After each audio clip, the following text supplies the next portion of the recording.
we go with the latest game being caught up in the modern era of gaming, injecting pronouns forced at the beginning of the game and trying to hide the ability to do it during early playthroughs because, God forbid, the information get out there early. I wonder why that is. What's going on, guys? Welcome to another episode of Smash JT. And early access playthroughs of Obsidian's Avowed game have started to appear, with many popular YouTubers covering the game, talking about their impressions and why they think this game is so awesome, and talking about how it blew them away. But one thing that seemed to be missing from many of the criticisms out there was the idea that the pronouns are being forced at the beginning of this game. And if you're one of those people that just instantly goes, oh, just deal with it, who cares? Not a big deal. Why even making a video about this? I think we already know that you've made your mind up that you want pronouns to be in these games. And you know what? For you, congratulations. You're part of the vocal minority.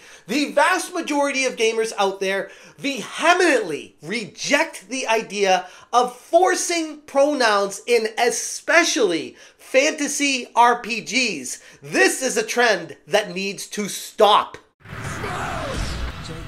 Hit that subscribe, give me a like, and check out smashjt.com for the full and exhaustive article going through the pronouns being discovered in Avowed and why it has completely turned me off from even wanting to try this game in the first place. The upcoming first-person fantasy RPG Avowed, developed by Obsidian Entertainment under, of course, Microsoft's Xbox Game Studios, has opened up that pesky can of worms controversy over the inclusion of pronouns in its character creation menu once again. And it got hidden in the initial preview overviews of this game, where I was watching a video from YouTuber Force Gaming, and he had a 20-hour review talking about how much he thought this game was awesome, and he's super excited to share it with people, and how it blew his expectations away with so many different aspects of it. But he reaches a point early on in his video where he says something very peculiar.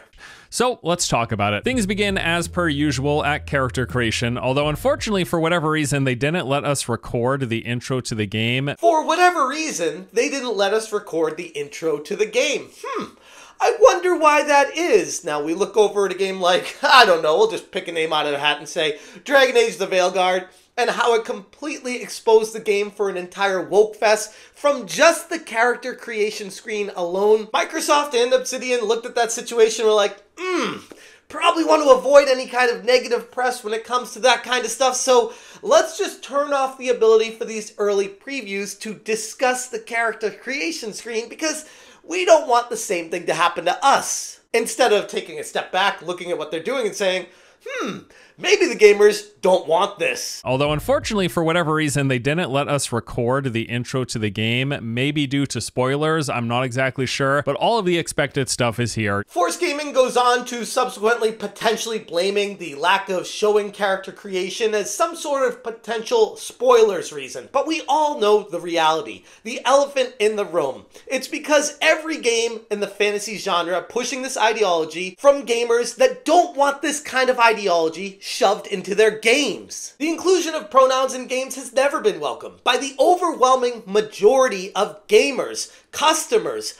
paying customers, the people that go to the store and give money for the game. They don't want pronouns in the game that they're purchasing, but for some reason, these companies keep pushing it in there, and it's going to make you wonder why that is. On the surface, developers and the vocal minority always try to paint an effort of being inclusive, but it's forced, unnecessary, and completely out of place in fantasy settings. But really, it has no place in any games. In a game like Avowed, set in medieval-inspired world of swords and sorcery, the addition of pronouns introduces modern socio-political concepts that directly breaks immersion for players. And I keep going back to, why would you do this? And then you look at the parent company of Obsidian Entertainment being Microsoft. And then you have to take a look at, oh, Microsoft is really big on bridge, DEI, and injecting all this diversity, equity, and inclusion in everything that they do. Microsoft has been beyond vocal in promoting representation and inclusivity in gaming,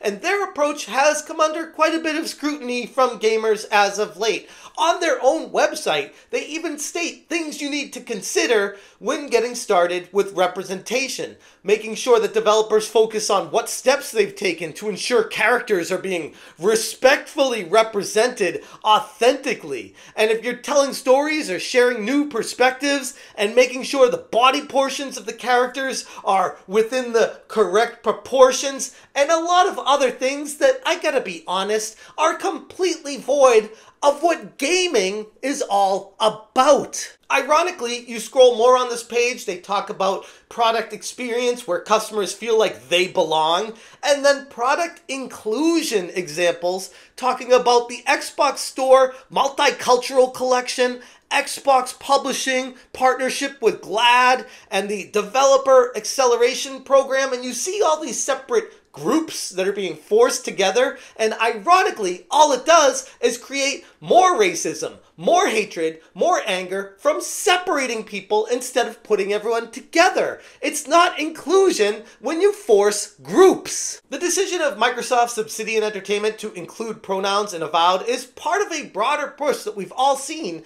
within the gaming industry on the whole, trying to cater to a niche political ideology at the expense of creative freedom. By them embedding these kinds of features into the core mechanics of gameplay, developers are telling you straight up that they do not care what you want in the games that you like. These features come with a tone of moral superiority, implying that anyone who objects are somehow opposed to inclusivity, and their dismissive attitude overlooks any kind of legitimate concerns, feeling that the games are becoming far less about escapism these days and far more about pushing ideologies and agendas to the end user, something that gamers are vehemently opposed to. But Elon Musk has joined the battle and has been tweeting quite a bit lately about DEI and why it's actually a terrible thing for not just entertainment on the whole, but specifically gaming. The problem with like the sort of DEI and the woke mind virus is that it kills the art.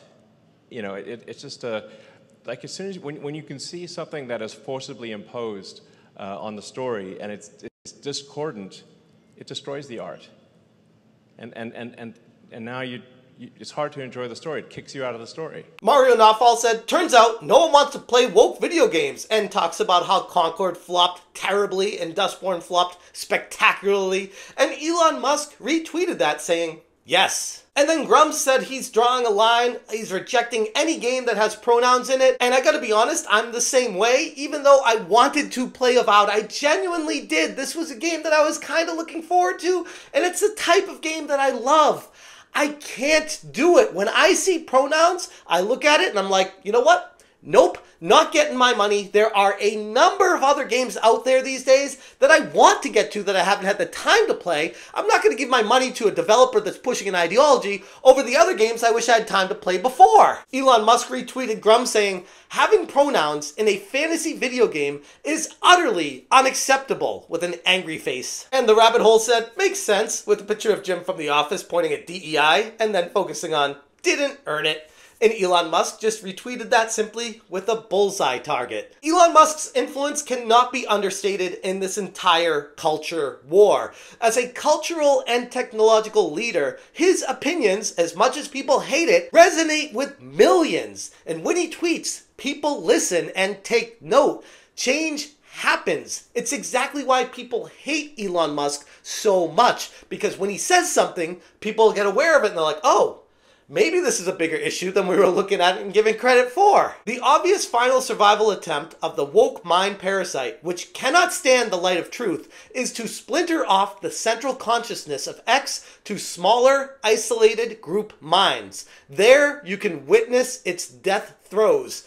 which is fascinating because going back to what I was speaking about earlier with Microsoft and how they talked about diversity and inclusion and breaking it off into groups within their own company and within the Microsoft store and showing people on Xbox, oh, black voices, here are games made by black people. It's like, how about here are some good games we want to play? How about we don't start separating into what skin color you are? Because that, ironically, is the most racist thing you can do. Elon Musk's criticisms of trends like inclusion of pronouns in games is a powerful statement that will hopefully eventually encourage developers and publishers to rethink their current priorities. Musk goes on talking about how woke lies kill art, and he has a string of other tweets where he continues on the push to end the DEI sentiment and the acceptance of it, because all it has done is rain chaos on the business world and prevented people who should have been promoted into positions of meritocracy and,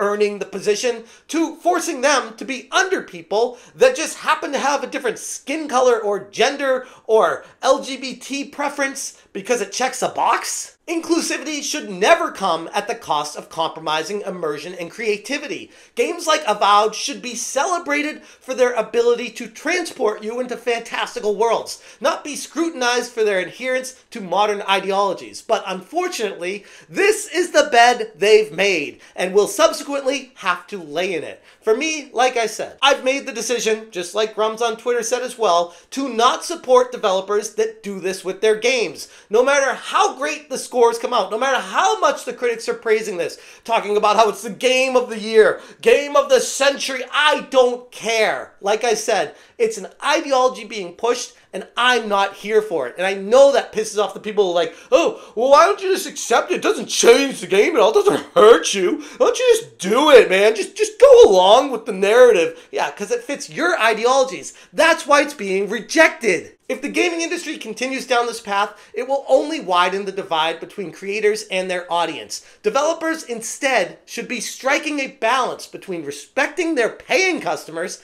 and maintaining the integrity of their art. As more voices, including figures like Elon Musk, come forward calling for a course correction, hopefully the industry takes note and the refocus begins on what truly matters: making games great.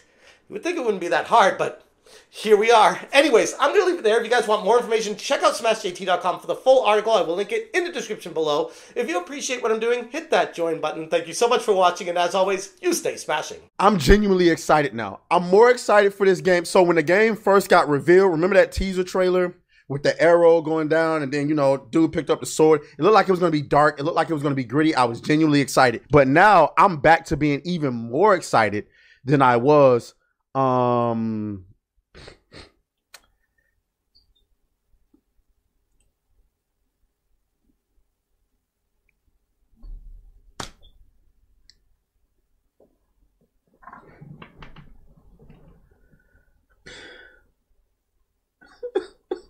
Oh, no. No.